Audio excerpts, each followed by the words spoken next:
안녕하세요. 제겐 요즘 머리가 깨질 듯이 큰 고민이 생겨서 이렇게나마 글을 적게 되었습니다. 다른 문제가 아니라 제 처제와 같이 살게 되면서부터 처제의 돌발적인 행동에 어찌할 바를 모르겠네요. 아무튼 각설하고 이야기를 시작하겠습니다. 일단 제 아내와 처제는 다른 자매보다도 각별한 사이입니다. 하루 이틀에 한 번씩은 꼭 연락을 주고받고 카톡이나 문자도 자주 주고받았습니다. 그런데 처제가 6개월 전부터 우리 집에 들어와 살게 되면서부터 이 고민이 시작되었죠.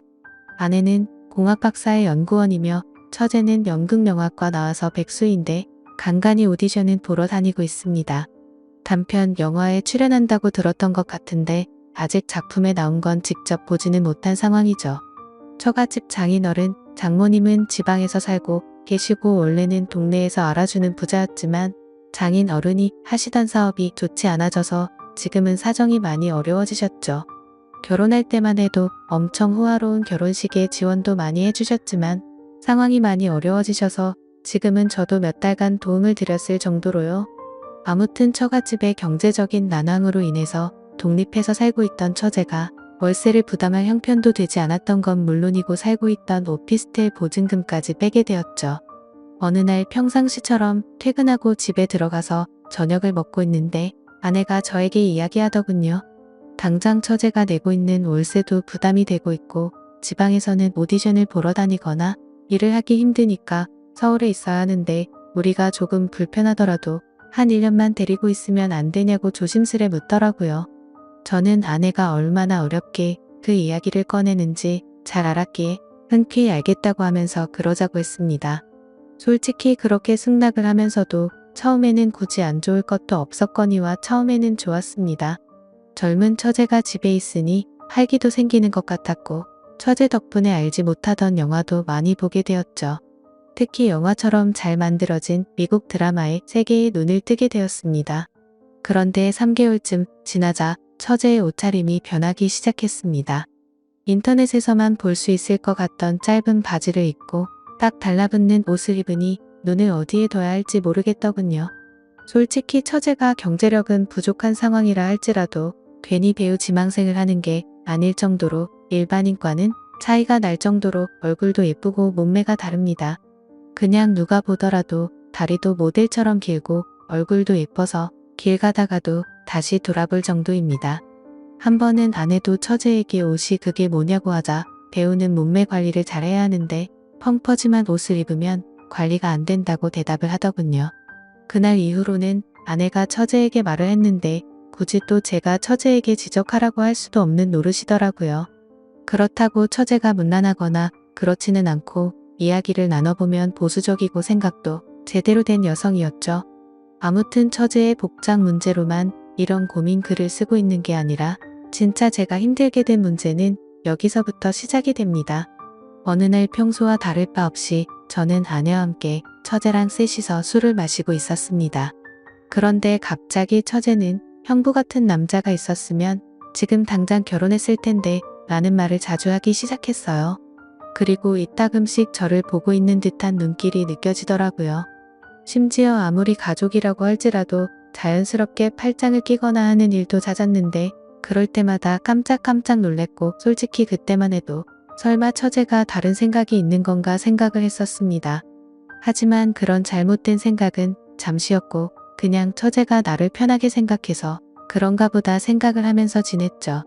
그런데 어느 날 아내가 국제 컨퍼런스를 간다고 집을 일주일 동안 비우게 되었습니다. 아내가 없이 처제와 둘이서 지내게 되었는데 공기가 무겁다고 느껴질 만큼 무척 어색하더군요. 그래서 일부러 이를 핑계 삼아서 자정이 넘어서 새벽이 다 되어서 집에 들어갔습니다. 그렇게 늦게 들어가기를 3일째 되는 날 밤이었는데 피곤해서 바로 잠이 들었다가 인기척이 느껴져서 봤더니 처제가 방문을 빼꼼히 열어보더라고요. 방에 무슨 볼일이 있는 건가 싶었는데 처제는 조용히 다시 문을 닫고 나가더군요. 그 다음날도 늦게 들어가려고 하는데 처제에게서 카톡이 왔죠. 형부 요즘 매일같이 야근하느라 힘드실 텐데 가능하면 일찍 들어오라며 맛있는 거 잔뜩 준비했다고 하더라고요. 그때 뜨끔하더라고요. 아내가 자리를 비워서 어색하다는 걸 너무 티를 냈나 싶었죠. 그래서 오늘은 일이 일찍 끝날 것 같다고 답장을 했고 평소보다는 일찍 집으로 들어갔습니다. 처제는 언제부터 준비한 건지 상이 휘어질 정도로 진수성찬을 차려놨고 처제와 함께 식사를 하기 시작했죠.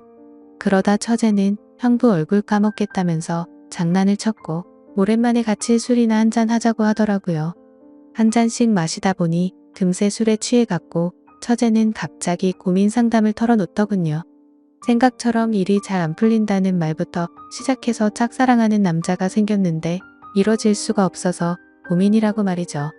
그래서 저는 처제 정도의 외모면 어떤 남자를 꼬실 수 없을까 싶어서 이해가 안 되어서 물었습니다.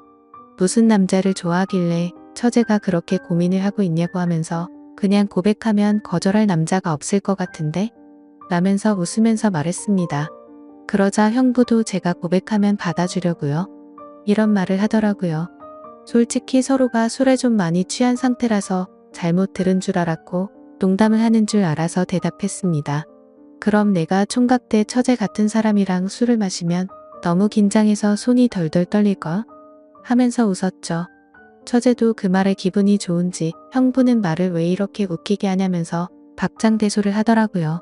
아무튼 그렇게 술을 마시다가 처제는 새로운 영화 추천을 해준다면서 영화를 켰고 처제와 함께 맥주를 마시면서 영화를 보다가 저도 모르게 잠이 들었습니다. 그런데 뭔가 손을 잡는 기분이 들어서 살짝 눈을 떠보니 처제가 제 손을 잡고 있더라고요. 아무리 술에 취했다고 하더라도 갑자기 손을 잡는다는 게 무슨 의미인지 온갖 생각이 다 들었습니다. 눈을 뜨면서 꾸짖고는 왜 손을 잡냐고 이러지 말라고 해야 하는 건지 아니면 잠자코 있어야 하는 건지 말이죠. 그렇게 갈등을 하고 있는데 처제가 조용히 일어나더니 살금살금 방으로 들어가더군요. 10초 정도 되는 그 시간이 10시간처럼 느껴졌었죠. 다음날 저는 아무것도 모르는 척 하고 처제에게 인사를 건네고 출근을 했습니다. 그리고 나서 아내가 한국에 돌아올 때까지 매일같이 새벽 1시쯤 들어가서 6시가 되기 전에 집에서 나갔죠. 처제가 무슨 생각을 하는지 정확히는 모르지만 저도 눈치가 있는 사람이니 대충 어떤 마음인지 알 것 같았습니다. 솔직히 마음이 심란하면서도 그러면 안 되지만 기분이 좋기도 하고 마음이 너무 왔다 갔다 하더라고요. 그래서 아내가 집으로 돌아오고 나서도 저는 처제가 어색해서 계속 새벽 늦게 집으로 들어갔습니다. 처음으로 보이는 행동의 아내는 제게 요즘 왜 이렇게 늦냐고 물어봤지만 저는 일이 바빠서 그랬다고 변명하고 그게 반복되다 보니 아내와 저는 제법 다투기도 했죠. 그렇다고 있는 사실 그대로를 말할 수도 없는 노릇이었습니다. 처제가 나를 좋아한다고 이야기하면 각별한 자매 사이가 깨져버릴 것 같고 그런 일이 일어난다면 말이 안 되잖아요. 만약 처제가 발뺌이라도 하면 저만 이상한 사람이 될 것 같기도 했습니다. 제 짐작이 그랬을 뿐 그렇다고 특별한 일이 있었던 것도 아니었고 처제가 제게 고백을 한 것도 아니었으니깐요. 그렇다고 대뜸 처제에게 가서 처제 나 좋아하지? 라고 물어볼 수도 없는 노릇이었고 뭐 저러다가 처제에게 남자가 생기면 잠잠해지겠지라고 생각했습니다. 익명으로 솔직하게 말씀드리자면 저도 사람이다 보니 여배우처럼 예쁜 처제가 저를 좋아한다고 하면 어떤 결정을 해야 할지 고민도 많이 되더라고요. 그냥 정신 나간 사람처럼 일을 저질러 버릴까 하는 생각도 해봤습니다. 그런데 다른 사람도 아니고 아내의 동생과 만날 수는 없는 거였고 사람이 아니고 개가 될 수는 없었습니다. 처제가 오기 전까지는 아내와 사이도 좋았는데 지금은 살짝만 건드려도 싸움이 나는 냉전 같은 상태입니다. 그러던 중 처제는 외출을 해서 들어오지 않았던 날 아내와 같이 둘이서 식사를 하다가 물어봤습니다. 이제 어느 정도 됐으니 처제를 내보내는 게 어때? 우리가 월세를 대주자라고 물어봤지만 씨알도 먹히지 않았습니다. 동생은 자기가 데리고 있으면서 케어해주겠다고 하더군요. 그리고 우리가 월세 대주면 적금이나 할부금은 어떡하냐고 말을 하더라고요. 또 괜히 갑자기 처제에게 그런 말로 압박을 주면 애가 어떻게 생각하겠냐며 일에 전념을 못할 거라고 했죠. 솔직한 이유가 목 끝까지 차올라서 말을 하고 싶었지만 처제가 저에게 대놓고 뭐라고 한 건 없으니까 뭐라고 말도 못하겠어서 알겠다고 대답을 했습니다. 차라리 그날 밤 처제를 꼬지질 걸 그랬네요. 그날 이후로 처제에게 계속 냉랭하게 대하니까 대충 알아서 하라는 암시는 준 셈이었다고 생각했는데 처제도 대충 아는 듯한 눈치였는데도 불구하고 저만 보면 눈웃음을 짓더라고요. 그런데 그런 사정을 모르는 아내는 요즘 들어서 처제에게 왜 이리 쌀쌀 맞게 대하냐고 면박을 주더라고요. 아내가 저를 안 보고 있을 때면 처제는 저를 보면서 눈웃음을 치고 계속 저를 쳐다봐요. 아내는 아무것도 모르고 제가 단순히 처제가 얹혀 사는 걸 싫어하는 줄로만 알고 있습니다. 그러다 보니 아내는 제 모습에 실망을 했고 부부 사이도 운기가 없어졌죠. 그냥 지내다 보면 시간이 약인 문제일 수도 있고 털어놓으면 돌이킬 수 없는 일이 될 수도 있고 고민이네요. 그리고 만약 이렇게 시간만 보내다가 와이프가 알게 되기라도 하면 왜 미리 말을 안 했냐고 추궁할 테고 진퇴양난의 상황입니다. 그리고 며칠 뒤에 아내가 또다시 일주일 동안 해외 출장을 간다고 하네요. 처제를 어떻게 하면 좋을지 너무나도 걱정이네요. 지금까지 제 글을 읽어주셔서 감사드립니다.